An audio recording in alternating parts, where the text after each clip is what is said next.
বিশ্বের সবচেয়ে বিপজ্জনক এবং রহস্যময় মহাসাগর হল আটলান্টিক মহাসাগর। হাজার হাজার বছর ধরে এটি মানুষকে আকর্ষণ করেছে তার গভীরতা, বিপজ্জনক ঝড় এবং অমীমাংসিত রহস্যের কারণে।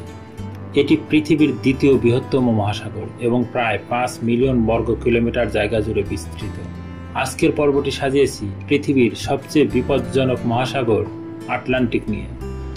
আটলান্টিক মহাসাগরের সর্বোচ্চ গভীরতা প্রায় 8,400 মিটার, যেটা পুয়ের্তো রিকো ট্রেঞ্চে পাওয়া যায়। এই মহাসাগরের গড় গভীরতা প্রায় 3,600 মিটার। মহাসাগরের আয়তন প্রায় 85 মিলিয়ন বর্গ কিলোমিটার এবং জলভাগের পরিমাণ প্রায় 35 মিলিয়ন ঘন কিলোমিটার। আটলান্টিক মহাসাগরের পূর্বে ইউরোপ ও আফ্রিকা এবং পশ্চিমে উত্তর ও দক্ষিণ আমেরিকা। এটি বিভিন্ন নদী যেমন অ্যামাজন, মিসিসিপি ও নাইল নদীর সাথে সংযুক্ত। আটলান্টিক মহাসাগরের আবহাওয়া খুবই পরিবর্তনশীল। এখানে ঘূর্ণিঝড়,